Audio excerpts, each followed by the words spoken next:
Hello and welcome. Today I'm going to show you how to merge cells in Word 2016.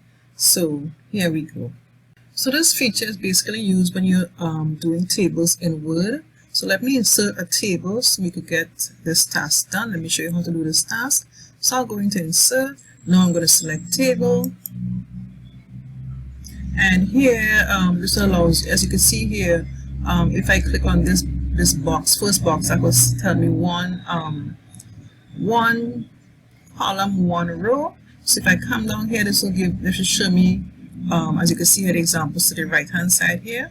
That is 4 rows, 1 column. So if I go across here, I will get, let me see, 4 rows and how much columns? 6 columns. Okay, so let's select that one. Maybe that's too much. Let's go across. That's too much. Yeah, let's do this one. 4 rows, 3 columns. Okay, let's click on that. All right, good. So we have our table inserted into our document, right? So we want to merge some cells. Okay, so let me show you how to do that. So the first thing we need to do, let's go into layout. All right, so we have to select these cells that we want to merge. Okay, so let me just click on this cell here and just drag across with my mouse. I'll just select these 3 here, and we will go into, let's see, merge cells, and that's it. Right, let me undo that. Okay, so we could do that too as well if I do a right click, and the option is here too as well, merge cells, and that's it. All right, so we just merge cells in a row. So I want to merge cells in a column. Again, let me undo that quickly. All right, so I'll just basically use my mouse and highlight these cells in this row, in this column, and I'll click on merge, and that's it. Let me just type in something here, maybe.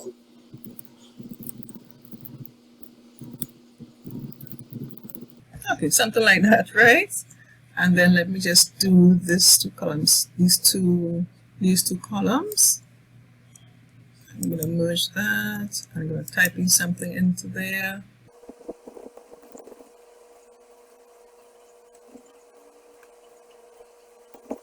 Excellent. So we merged 2 cells in a row, and we merged some cells in a column. Okay. All right. So one more thing I want to show you before I go. All right. So let's go back into layout. And now we have some options here. Let me blow up my screen so you can see what it looks like. All right, up here in layout, we have some options here.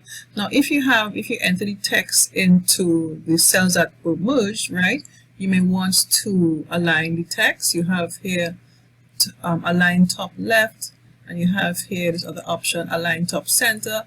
Let me just make this bigger so you can see the effects. Let me just increase the height of the cell. Okay, right, so that's a good example. I'll make this smaller so you'll actually see the effect. Right, bear with me a second. Bring that down to 24. Okay, good. All right, so let's go back into layout. All right, so I'm going to click on the first option. This is align top left, align top center, align top right, align top center left, align center, align center right, align bottom left. These are really cool options. Align bottom center and align bottom right. Okay, there's some options here. Text direction. Let me just do that very quickly. Let's do this. Let's do this. All right, let's say we do not chart and you want to put like months and stuff. Let me put the month January. And we want to align that text direction alignment. So click on that. And it's that simple. So to get the text to turn different directions, just click on this button here and it will give you different directions. Like you could have the text turn and you just choose what direction that you like. Alright? Okay. If you enjoyed this video, click on the thumbs up button. leave a comment for me, and subscribe to my channel if you haven't done so already. And don't forget to click on the bell next to the subscribe button. In doing so, you get a notification each time I upload a new video. Okay, thanks so much for watching. Take care. Bye-bye.